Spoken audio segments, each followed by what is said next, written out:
사랑의 하나님, 이제 추웠던 겨울을 뒤로 물리시고 아름다운 봄날을 허락하여 주셔서 주님의 날에 사랑하는 성도들이 주님 전에 모여 찬양과 경배를 드리게 하시니 감사드립니다. 우리를 향하신 하나님의 사랑은 날로 더 크고 깊어질 것을 알기에 사랑이 풍성하신 우리 주님을 찬양합니다. 마음을 다하고 목숨을 다하고 뜻을 다하고 힘을 다하여 하나님을 사랑하고 예배하기를 원합니다. 주님의 십자가를 바라보면 저희가 겪고 있는 아픔이 얼마나 보잘것없는 것인지 깨닫습니다. 저희들이 당하고 있는 아픔들은 모두 다 주님의 뜻을 온전히 순종하지 못한 데서 비롯된 것임을 깨닫습니다. 주님 안에서 거하며 주님과 함께 동행하는 생활을 하지 못하였음을 고백하오니 저희를 불쌍히 여기시고 회개하오니 용서하여 주시옵소서. 주님, 이번 사순절 기간에 저희 모두가 십자가의 사람으로 거듭나는 계기가 되게 하여 주시옵소서. 단지 주님의 고난과 십자가를 조용히 묵상하고 음미하는 것으로 끝나지 않게 하시고 십자가의 삶을 사는데 익숙해질 수 있는 계기가 되게 하여 주시옵소서.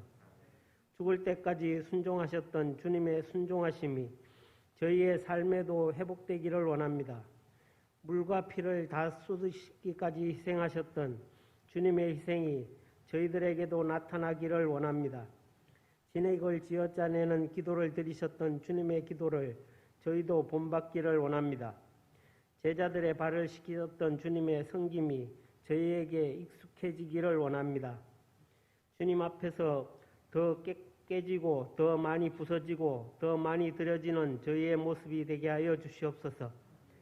십자가의 삶을 살수록 그 속에 감추어진 고난의 신비를 체험하게 할 수 있게 하시고 주님이 선명하게 보여지는 은혜를 체험하게 하여 주시옵소서. 특별히 이번 사순절 기간에는 우리 모두 신약성경을 일독할 수 있도록 계획하여 싸우니 모두 실천하게 하옵소서. 하나님 아버지, 이 나라 이 민족을 긍휼히 여겨 주시옵소서. 지금 온 세상을 뒤덮고 있는 코로나 바이러스가 우리들의 삶을 위협한 지 벌써 1년이 지났습니다. 이러한 두려움과 공포 속에서도 우리들을 지켜주시고 보호하여 주신 주님의 크신 은혜에 감사드립니다. 환난과 위험한 환경 속에서도 온 국민이 하나 되고 이를 극복하고자 노력하는 가운데 백신 접종이 시작되었습니다. 이제 더 이상 확산되지 않도록 방역 당국과 우리 모두 치료와 회복에 힘쓰게 하셔서 하루속히 정상적인 예배를 드릴 수 있게 하여 주시옵소서. 우리 교회를 사랑하시는 주님, 주께서 항상 임재하셔서 교회가 부활의 생명이 역동하는 건강한 교회가 되게 하시고 지경을 넓혀주심을 감사합니다. 주님의 사랑하는 자녀들 한 사람 한 사람을 자비로운 손길로 어루만져 주시고 능력의 손으로 붙잡아 주시옵소서. 하나님 아버지, 예수님의 핏값으로 사신 우리 교회가 십자가의 사랑, 구속의 은혜를 날마다 전하는 교회가 되기를 원합니다. 아직도 빈자리가 많이 있음을 또한 고백합니다. 이 빈자리가 차고 넘치도록 우리 교회가 부흥되기를 소원합니다. 먼저 우리가 주님 안에서 바로 서며 모이기에 힘쓰고 복음의 증인이 되는 일에 힘쓰게 하여 주시옵소서. 그리하여 하나님을 모르고 죄악 가운데 죽어가는 수많은 영혼들이 우리를 통해 구원받는 역사가 날마다 일어나도록 도와주시옵소서.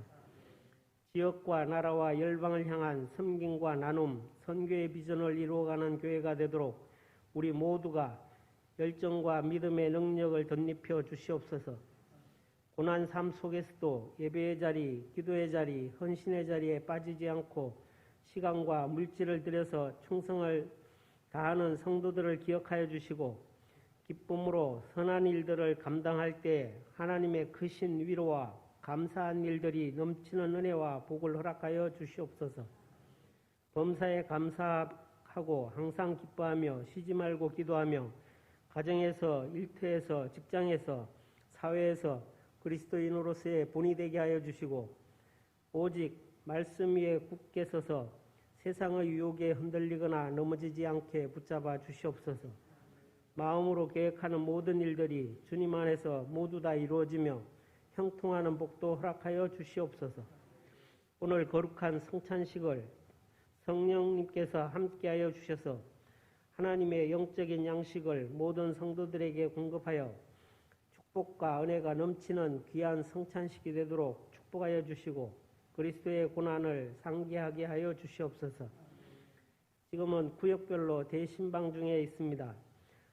코로나로 인해 각 가정을 방문하지 못하고 교회에 모여서 하고 있는데 신방대원들의 건강을 지켜주시고 목사님께서 하나님의 말씀을 준비하여 각 가정에 꼭 필요한 말씀을 선포하실 때 성령님이 임재하시어 육체적으로나 물질, 건강, 영적인 문제, 막혀있는 모든 것들을 해결받는 귀한 시간 되게 하여 주시옵소서. 하나님 아버지, 오늘도 우리에게 생명의 말씀을 전하시는 담임 목사님을 권능의 팔로 붙잡아 주시고 하늘의 신령한 능력으로 덧입혀 주시옵소서. 기도하는 중에 준비한 말씀이 남김없이 전부 다 선포되며 목마르고 갈급한 심령에게 단비 같은 말씀, 악하고 험한 세상을 이기는 능력과 지혜의 말씀이 되게 하여 주시옵소서.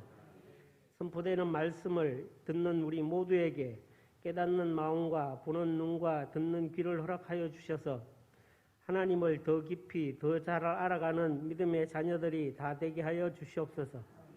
아름다운 찬양으로 하나님께 영광 돌리는 성가대와 예배 순서를 맡아 섬기는 손길마다 은혜와 복을 더하여 주시옵소서. 오늘 드리는 예배마다 하나님 기뻐 받으시는 예배가 되기를 간구하오며 예수 그리스도의 이름으로 기도드립니다. 아멘.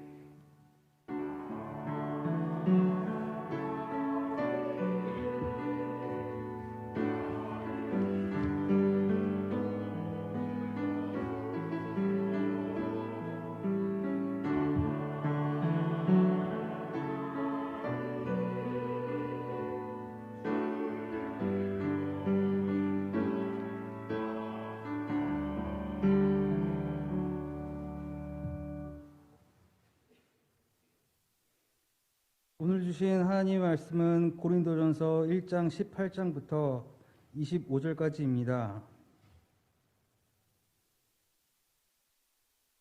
십자가에 녹아 멸망하는 자들에게는 미련한 것이요 구원을 받는 우리에게는 하나님의 능력이라. 기록된 바 내가 지혜 있는 자들의 지혜를 멸하고 총명한 자들의 총명을 폐하리라 하였으니 지혜 있는 자가 어디 있느냐? 선비가 어디 있느냐? 이 세대의 변론자가 어디 있느냐? 하나님께서 이 세상의 지혜를 미련하게 하신 것이 아니냐? 하나님의 지혜에 있어서는 이 세상이 자기 지혜로 하나님을 알지 못하므로 하나님께서 전도에 미련한 것으로 믿는 자들을 구원하시기를 기뻐하셨도다. 유대인은 표적을 구하고 헬라인은 지혜를 찾으나 우리는 십자가에 못 박힌 그리스도를 전하니 유대인에게는 거리끼는 것이요 이방인에게는 미련한 것이로되 오직 부르심을 받은 자들에게는 유대인이나 헬라인이나 그리스도는 하나님의 능력이요 하나님의 지혜니라. 하나님의 어리석음이 사람보다 지혜롭고 하나님의 약하심이 사람보다 강하니라. 아멘.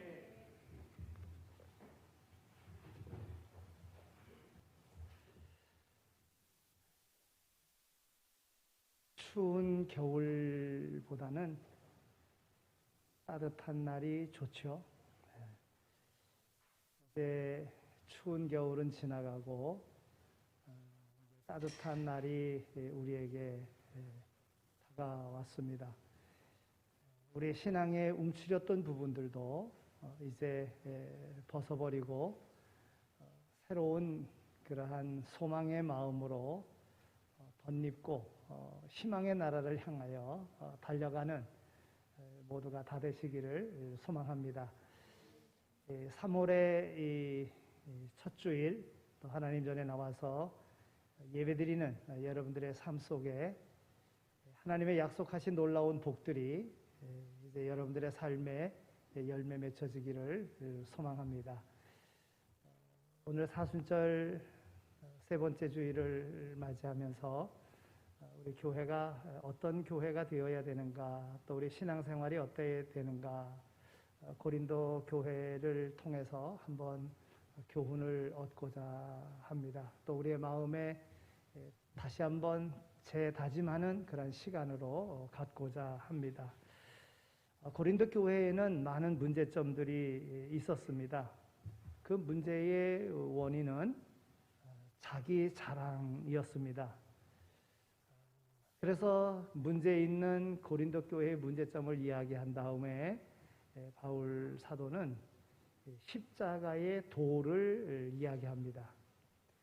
좀 길거리 가다가 이렇게 보면 요즘은 좀 어느 종교든지 간에 포교 생활을 잘 이렇게 못하는 가운데 있습니다만은 그렇지 않을 때 보면 길에서 도를 아십니까? 이렇게 이야기하는 사람들이 많이 있었습니다. 도를 아십니까? 정말 진정한 도는 예수 그리스도의 십자가의 도인데 우리가 이 십자가의 도를 우리가 확실하게 알아야 됩니다. 그럼 십자가의 도가 뭔가? 이 십자가의 도라 그랬을 때에 상당한 교훈이 응축되어져 있는 그런 단어입니다. 이 십자가의 도를 달리 얘기하면 예수 그리스도 안에 주어진 구원의 진리, 이게 바로 십자가의 도입니다. 십자가의 도는 사람이 하나님 앞에 죄를 짓고 그 죄값으로 영원히 멸망받을 수밖에 없는 이러한 상황에 하나님께서 사람의 몸을 입고 이 땅에 오셔서 그 죄인들을 대신하여 고난받으시고 십자가에 죽으심으로 그를 믿는 모든 이들의 그 죄를 깨끗하게 씻어주신 그 사건을 믿음으로 구원받는다. 멸망의 자리에서 구원받는다 하는 그 예수 그리스도의 십자가를 통한 구원의 역사, 이게 바로 십자가의 도인 것입니다. 오늘 우리가 믿음의 생활을 한다 그랬을 때에 이 믿음의 생활의 그 기초가 바로 세워져 있지 않으면 아무리 믿음의 생활이 길다고 할지라도 성장할 수가 없습니다. 기초가 든든하지 않으면 언젠가는 무너질 수밖에 없는 것이지요. 그래서 이 믿음의 기초가 바로 십자가의 도에 대한 확실한 그 믿음을 가져야 되는 것입니다. 여러분, 우리가 생각할 때 기초 그러면 두 가지가 생각이 납니다. 기초 그러면 그건 쉽다. 또 다른 하나는 기본적으로 필요하다. 그러니까 오늘 우리의 삶 속에 믿음의 기초 그랬을 때에 그 기초는 십자가의 도, 복음에서 그것이 시작이 되어지는 겁니다. 복음에 대한 확신, 복음에 대한 믿음, 이 기초가 튼튼해야 되는 거예요. 예수 그리스도가 나의 구주이심을 고백하고 예수 그리스도를 통해서 죄사함을 받고 예수 그리스도를 통하여 부활의 영광, 영원한 하나님의 나라에 간다는 이 확고한 믿음이 있어야 이 믿음의 이 기초 속에 우리 믿음이 성장하는 것이고 오늘 우리의 사역에 아름다운 열매들이 맺혀지게 되어지는 것입니다. 이 신앙의 기초를 제대로 갖추지 못하면 그냥 갖추지 못한 상태에 있는 것이 아니라 세상적인 그런 가치관으로 가득 차게 되어져 있습니다. 그래서 세상적인 가치관으로 믿음의 생활을 하면 그 믿음이 성장하지 않습니다. 그 신앙생활에 변화도 없습니다. 기쁨의 열매도 맺을 수 없습니다.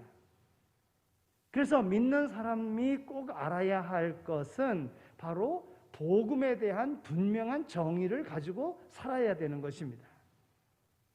복음이 무엇이냐고 묻는다면 여러분 어떻게 대답하시겠습니까? 그냥 기쁜 소식, 좋은 소식, 이렇게만 알고 있어서는 안 된다는 것입니다. 마가복음 1장 1절에 있는 말씀을 보면 복음은 예수님에 대한 이야기다, 하나님에 대한 이야기다, 이렇게 기록하고 있습니다. 그러면 예수님에 대한 이야기, 이것이 바로 예수님에 대한 이야기가 복음인데, 그러면 예수님이 어떤 분인가에 대한 것을 우리는 알아야 됩니다. 예수님의 정체성, 예수님이 누구인가? 여러분, 예수님이 누구입니까? 예수는 그리스도이십니다. 기름 부음 받은 자입니다. 하나님께로부터 보냄을 받은 자입니다. 기름 부음 받은 자로서 예수는 왕이시고 메시아이시고 선지자이십니다. 우리의 구원자이십니다. 하나님의 아들입니다. 영원한 제사장이십니다. 나의 주인. 예수님에 대한 이러한 확고한 믿음이 있어야지만이 되는 거예요. 복음이 뭡니까? 바로 예수가 그리스도이심을 믿는 겁니다. 또한 그뿐만이 아니라 예수의 사역, 예수님의 사역에 있어서 우리는 예수님이 무엇을 하셨는가를 알아야 되는 거예요. 믿어야 되는 거예요. 고린도전서 15장 3절에서 4절에 있는 말씀을 보면 성경대로 그리스도께서 우리의 죄를 위하여 죽으시고 장사 지낸 바 되셨다가 성경대로 사흘 만에 다시 살아나사 그랬어요. 예수님은 우리의 죄를 위하여 죽으시고 다시 사셨습니다. 요약하면 그리스도의 죽음과 부활, 이것이 예수님의 사역입니다. 복음이라고 하는 것은 바로 예수님이 누구이신가, 그리고 예수님이 어떤 일을 하셨는가를 아는 것, 그리고 그 예수님의 삶을 믿는 것, 이 복음이 뭔지를 우리는 분명히 알아야 된다는 것이죠. 하나님께서 예수님을 죽음에서 일으키셨다는 것은 그를 그리스도 곧 종말의 구원자로 확인하는 것이며 그의 죽음이 우리의 구원을 위한 죽음이었음을 보여주는 것입니다. 그래서 바울 사도는요, 고린도서를 쓰면서 복음을 선포할 때에 그리스도의 십자가 외에 나는 아무것도 선포하지 않겠노라, 이렇게 고백하는 것입니다. 오직 그리스도의 십자가만을 전한다. 여러분, 바울 사도가 복음을 전할 때에 그의 세상적인 그의 삶을 보면 세상적으로 자랑할 것이 많이 있었습니다. 그러나 세상적인 자기 자랑 없었습니다. 오직 예수 그리스도의 십자가 사건만을 전하는 그런 삶을 살았음을 우리는 알게 됩니다. 복음, 예수님이 누구이신가? 또 예수님이 어떤 사역을 하셨는가? 예수님에 관한 한 이야기가 바로 복음인 것입니다. 그래서 성경에도 복음서 그러면 마태복음, 마가복음, 누가복음, 요한복음, 이 사복음서를 우리가 이야기할 때 이 마태의 관점에서, 마가의 관점에서, 누가의 관점에서 이렇게 예수님에 대한 이야기를 기록하고 있는 것, 이것이 바로 복음서인 거예요. 이게 바로 복음인 것입니다. 이제 다시 한번 복음이 무엇인가? 바로 예수님의 정체성, 예수님의 사역, 예수님에 대한 이야기, 이것이 복음인 것을 확실하게 아시고 그 기초를 든든히 하여 그 기초 위에다가 오늘 우리에게 맡겨진 사역을 감당함으로 하나님의 나라를 세워나가는데 우리의 인생이 귀하게 쓰임받기를 소망합니다. 여러분, 그러면 믿음은 뭡니까? 내가 믿고 있는데 믿음이 뭐예요? 선포된 복음을 받아들이는 것, 이게 믿음입니다. 예수님이 죽으시고 부활하신 것은 2000년 전 팔레스타인에서 일어났던 역사적인 사건입니다.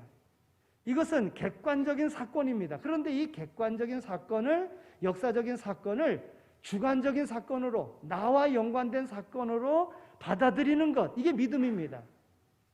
여러분, 예수님이 우리와 민족이 같습니까? 예수님이 사는 나라가 우리와 같은 나라에서 살았습니까? 아니잖아요. 이것은 객관적으로 팔레스타인의 예수님, 역사적인 예수로 그 시대에 살았던 예수님인 거예요. 이건 객관적인 겁니다.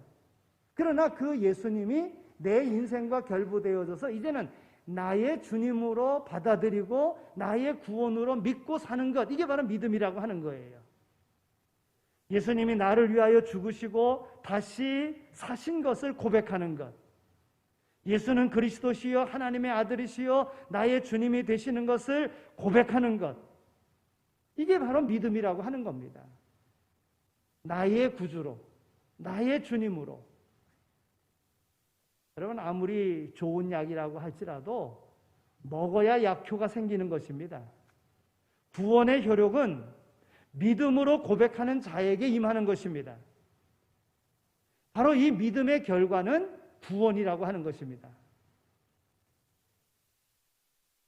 오늘은 참 아멘을 안 하시는 것 같으네요.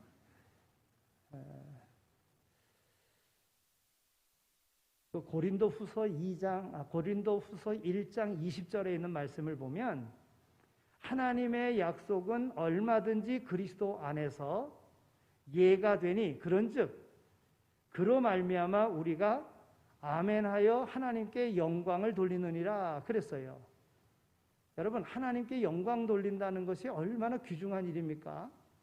박해를 받을 때에 하나님의 영광을 위하여 그 박해로 묵묵히 이겨가는 것, 하나님의 영광을 위해서. 고난 가운데서도 하나님의 영광을 위하여 불평 원망하지 아니하고 굳건히 그것을 참고 이겨내는 것. 여러분, 이렇게 하나님의 영광을 위하여 살았던 우리 선진들이 있었습니다. 그런데 아멘하여 하나님 앞에 영광을 돌린다는 거예요. 여러분, 하나님의 일은 예수 믿는 게 하나님의 일입니다. 예수가 나의 구주이심을 믿고 그 믿음으로 구원을 받는다는데, 이것이 하나님의 영광이 된다는데 왜 아멘 안 하십니까? 역시 안 하시네요. 바울은 로마서 10장 9절에서 이렇게 말합니다. 내가 만일 내 입으로 예수를 주로 시인하며 또 하나님께서 그를 죽은 자 가운데서 살리신 것을 내 마음에 믿으면 구원을 받으리라 그랬어요. 여러분, 입으로 시인하여 구원받는 겁니다. 마음으로 믿어 의에 이르고 입으로 시인하여 구원에 이르느니라. 아멘, 내가 믿습니다. 입으로 시인하는 거예요. 이것이 하나님 앞에 영광이 되어지는 거예요. 오직 그리스도 안에서 오늘 우리에게는 오직 예만 있는 거예요. 그렇습니다. 아멘은 예, 그렇습니다. 옳습니다. 긍정합니다. 믿습니다. 이게 아멘이에요. 믿음으로 구원받는 모두가 다 되시기를 축원합니다. 그러면 우리가 신앙생활한다 이렇게 이야기합니다. 그럼 신앙생활은 무엇입니까? 주님이 나를 위하여 죽으시고 다시 사셨으니 그 은혜에 감사하여 이제는 내가 주님을 위하여 사는 삶을 살겠노라. 그 삶을 가르쳐서 신앙생활이라 이야기하는 것입니다. 그런데 본문에 나오는 고린도 교회 교인들은 이런 삶을 살지 못했습니다. 그랬더니 교회 안에 문제가 생기는 거예요. 성도는 바른 신앙을 가질 뿐만이 아니라 그에 합당한 신앙생활을 해야 합니다. 그런 교인들이 많이 있는 교회가 건강한 교회요, 아름다운 신앙의 공동체가 되는 겁니다. 그리스도의 십자가를 강조한 바울은 십자가의 도가 멸망하는 자들에게는 미련한 것이요 구원을 받는 오늘 우리에게는 하나님의 능력이라 선언하고 있습니다. 십자가의 도는 십자가를 핵심으로 하는 복음을 가리킵니다. 십자가의 도는 사람들을 두 그룹으로 나눕니다. 하나는 진노와 구원은 선포된 복음에 대한 그러한 진리인데도 불구하고 이에 대하여 반응이 어떻게 나타나느냐에 따라서 복음을 받아들이든지 받아들이지 아니하든지 받아들이는 자에게는 구원이며 받아들이지 않는 자에게는 멸망이 있을 것이라고 하는 겁니다. 그러면 십자가의 도, 이 복음이 증거되었는데 이 복음을 믿느냐 아니면 믿지 않느냐에 따라서 구원과 멸망이 주어진다는 것입니다. 그러면 오늘 우리는 어찌 해야 됩니까? 복음을 믿는 자가 되어야 되는 거예요. 근데 이 복음이 오늘 우리에게 어떻게 전달되었느냐 하면 십자가의 복음이 하나님의 지혜라고 그랬는데 세상 사람들은 하나님의 지혜보다도 세상의 지혜를 추구하며 살았다는 거예요. 세상의 지혜를 높이 평가했습니다. 그래서 지혜자들을 존경했습니다. 바울은 세상의 지혜를 추구하는 자들과 하나님의 지혜를 추구하는 자들을 예로 들면서 하나님의 지혜를 추구하는 자들이 되라고 권면하고 있는 것입니다. 유대인과 헬라인들은 세상의 지혜를 추구하는 자들이었습니다. 유대인들은 표적을 구했습니다. 그들은 광야에서 이스라엘 백성들처럼 끊임없이 이적을 구하며 하나님을 시험했습니다. 이스라엘 백성들은 하나님이 구름 기둥과 불 기둥으로 그들을 인도하시며 만나와 메추라기로 먹이시며 반석의 샘물을 마시게 하셨는데도 불구하고 하나님을 거역하며 도리어 우상을 섬겼습니다. 기적을 체험했는데도 불구하고 말입니다. 유대인들은 어떻습니까? 예수님을 통하여 하나님만이 행할 수 있는 많은 이적들을 보고서도 예수님을 하나님의 아들로 인정하지 않았습니다. 도리어 그를 십자가에 못 박아 죽였습니다. 여러분, 헬라인들은 어떠했습니까? 그들은 지혜가 그들을 행복하게 해줄 것으로 믿었습니다. 그들은 끊임없이 지혜를 추구하며 새로운 지식에 관심을 가졌습니다. 세상 학문이나 세상 문화가 발전하는 것을 보면서 오늘 우리 성도들도 비슷한 생각을 갖기가 쉽습니다. 세상의 것이 오늘 우리를 행복하게 만들어준다. 그러나 바울은 그것을 우리에게 말하지 않습니다. 십자가의 도가 오늘 우리로 행복하게 해준다는 거예요. 십자가의 도가 오늘 우리를 구원한다고 하는 것입니다. 그런데 하나님의 지혜는 세상의 지혜와 대조되어집니다. 세상의 지혜로는 하나님을 알 수 없습니다. 타락한 인생들을 구원할 수 없습니다. 그러나 하나님의 지혜는 하나님을 알게 하고 구원에 이르게 합니다. 그래서 하나님은 그분의 아들을 보내셔서 사람들의 죄를 위하여 죽게 하셨습니다. 저를 믿는 자마다 구원하시는 그런 은혜를 허락하셨습니다. 우리는 하나님의 지혜를 알게 하시고 믿음으로 고백하게 하신 그 은혜에 감사하며 살아야 되는 거예요. 여러분, 우리 인생 중에서 가장 잘한 일이 있다고 하면 내가 무슨 일을 해가지고 이렇게 성공했습니다, 이거보다도 나같이 연약하고 나같이 부족하고 나같이 세상적인 사람을 하나님께서 바꿔주셔서 나로 하여금 구원받은 자가 되게 해주셨습니다. 구원받는 이 구원의 자리로 인도하셨습니다 하는 것을 우리는 가장 인생의 자랑거리로 삼아야 됩니다. 내가 예수 믿는다는 것.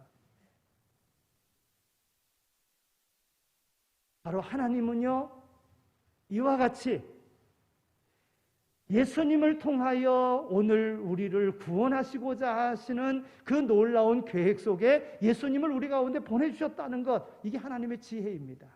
세상 사람들이 볼 때는 미련한 것 같지요. 여러분, 우리의 생각은 어떠합니까? 정말 하나님이 놀라운 역사를, 놀라운 기적을 보임으로 믿게끔 하는, 근데 그런 놀라운 역사도 보여주셨어요. 믿음이 연약할 때는 그랬어요. 그러나 그렇다고 해서 하나님을 믿었습니까? 아니요. 도리어 우상을 섬기고 그렇게 성공한, 그러한 승리한 것을 상징적으로 해서 도리어 하나님을 떠나는 일을 했다고 하는 거예요. 그런데 하나님은 전도의 미련한 방법을 통해서 구원하시고자 했다는 거예요. 여러분, 그것이 바로 십자가의 도인데 하나님이 사람의 몸을 입고 이 땅에 오신, 또 죄인들을 대신하여 죽으시는 그 하나님, 믿는 자에게 구원을 허락하시는 그 하나님, 그 하나님의 은혜로 내가 구원받았다고 하는 것, 이것이 바로 하나님의 능력입니다. 여러분, 세상은 힘을 중요하게 생각하기에 힘을 가진 자 주위에 몰려들게 되어져 있습니다. 고린도 교회 교인들도 권세 있는 자들이나 부자들이 세상에서 가진 힘을 보고 그것에 많이 끌렸던 것 같습니다. 그런데 바울은 십자가에 못 박힌 예수 그리스도, 연약하게 보이기에 짝이 없는 그 예수 그리스도, 그분이야말로 하나님의 능력이라고 선포하고 있는 것입니다. 여러분, 바울이 왜 복음을 전할 때마다 말의 지혜로 하지 않고 예수 그리스도의 십자가만을 전해야 하는가를 그는 설명하고 있습니다. 죄인이 구원받아 하나님의 나라에 들어가면 죄를 씻고 의로움을 입어야 하는데 이를 가능하게 하는 것은 오직 복음밖에 없다고 하는 것입니다. 복음은 하나님의 능력이기에 몇 사람이 아닌 모든 믿는 자에게 허락하시는 구원이라고 하는 것입니다. 로마서 1장 18절에 바울은 이렇게 말합니다. 내가 복음을 부끄러워하지 아니하노니 이 복음은 모든 믿는 자에게 구원을 주시는 하나님의 능력이라 그랬어요. 여러분, 복음이 예수 그리스도에 대한 이야기라 그랬습니다. 근데 이것이 세상 사람들이 볼 때는 얼마나 보잘것없고 약하고 그렇습니까? 여러분, 예수님의 이야기, 가난한 목수의 아들로 태어났습니다. 그리고 장수한 것도 아닙니다. 33살에 죽었습니다. 높은 벼슬을 얻었던 것도 아닙니다. 세상의 권세를 누렸던 것도 아닙니다. 그런데 그가 주라고 그러는 거예요. 그가 내 인생의 주인이라는 거예요. 나의 구원자라는 거예요. 여러분, 이런 부끄러운 일이 어디 있겠습니다. 사람들은 나름대로 싸움에서 이긴 장군을 귀하게 생각합니다. 나라를 잘 다스리는 왕을 귀하게 생각합니다. 나라를 통일하고 나라의 그 땅을 지경을 넓힌 그런 왕을 존경합니다. 그런데 33살에 죽은 자, 정말 쉼없이 살았던 사람, 그가 나를 구원할 자라고 하니 이 얼마나 부끄러운 것입니까? 세상의 능력과 세상의 지혜로 본다면 정말 부족하기 짝이 없는 그러한 인물이었던 것입니다. 그러나 예수님을 통해서 구원받는다는 것, 이것이 복음이라고 바울은 그렇게 외쳤던 것입니다. 세상의 지혜와 능력이 아무리 대단하다 할지라도 그것은 하나님의 미련함과 약함에조차 미치지 못하는 일인 것입니다. 이 세상은 피조물이요, 하나님은 온 우주의 창조자이시기 때문에 그렇습니다. 여러분, 복음은요, 모든 믿는 자에게 구원을 주시는 하나님의 능력인 줄로 믿습니다. 하나님의 지혜인 줄로 믿습니다. 그래서 이 복음은 누구나 다 받을 수 있는 거예요. 연약한 자도 받을 수 있고 권세 있는 자도 받을 수 있고, 그런데 권세 있는 자는 세상의 지혜를 추구하기 때문에 연약한 예수를 믿으려고 하지 않습니다. 근데 하나님은 이 미련한 방법을 통해서 구원의 역사를 이루셨다는 거예요. 여러분, 고린도 교회 교인들이요, 그렇게 잘난 사람이 많지 않았습니다. 다 연약하고 보잘것없는 이런 이들이었습니다. 핍박 가운데 있고 어려운 고난 가운데 있었던 이들입니다. 그런데 그들이 예수 믿어 놀라운 그러한 권세 있는 삶을 살아가게 됐던 것이지요. 그런데도 그 은혜를 잊고서는 그 안에 조그마한 그러한 일들로서 서로 파당을 만들고 서로 다투고 시기하고 세상 것을 추구하고 그랬던 거예요. 그래서 바울 사도는 고린도 교회를 교훈하는 겁니다.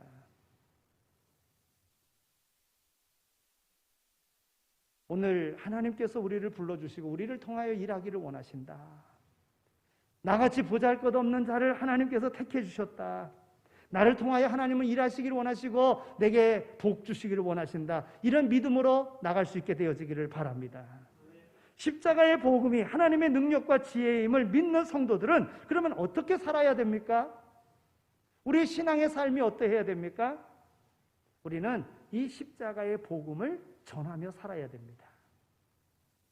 세상의 지혜는 인간으로 하여금 창조주 하나님을 깨닫고 영광을 돌리게 하지 못합니다. 오히려 그것은 하나님의 영광을 피조물의 형상으로 바꾸어 우상 숭배하려는 어리석음으로 나타납니다.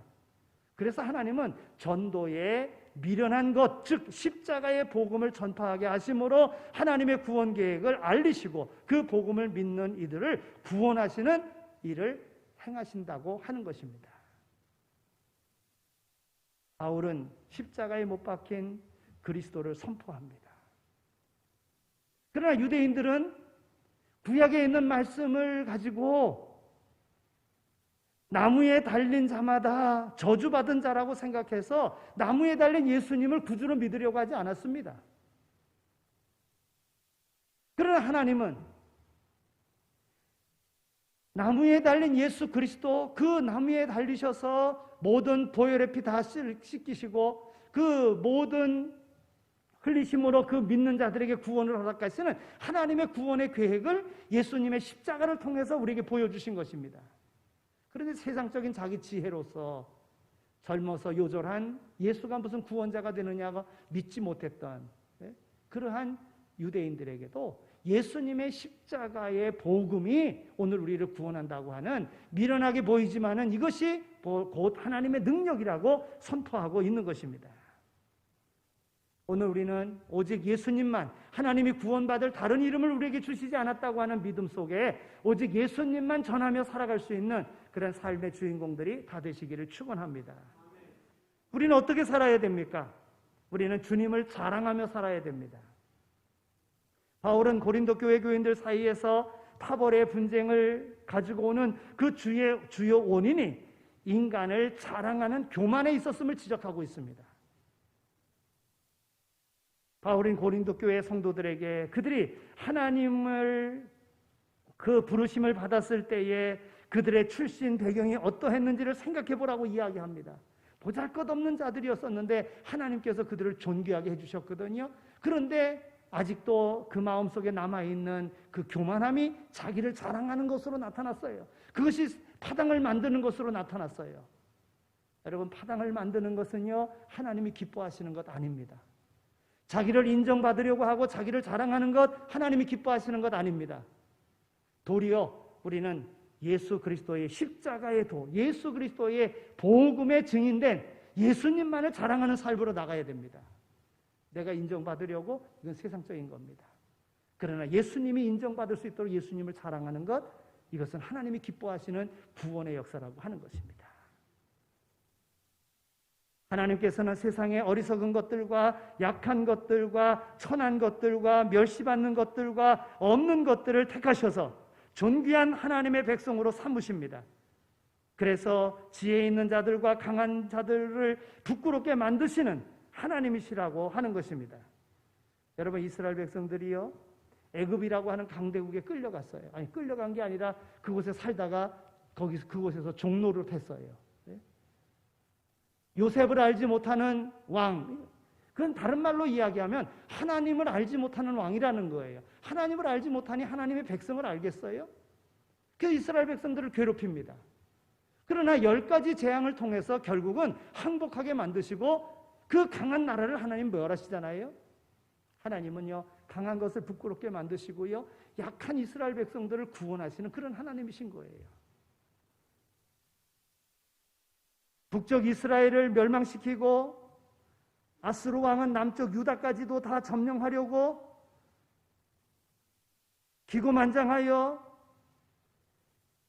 민족의 모든 신들 중에 누가 이 땅에서 건질 자이냐, 너희 신과 우리 신 어느 신이 옳은 줄 한번 보자 하고 아스루 왕은 남쪽 유다를 위협합니다. 여러분, 그럴 때 하나님께서는 어떻게 하십니까? 유다의 왕을 통해서 하나님 앞에 나가 기도하게 하고 하나님을 의지하게 하고 결국 하나님께서 18만 5천이나 되는 큰 군사를 이끌고 왔던 이 왕을 하나님께서는 멸하십니다. 자기 목숨만 간신히 부지하고 자기 나라로 갑니다. 결국은 그 아들에 의해서 그 왕이 살해되어집니다.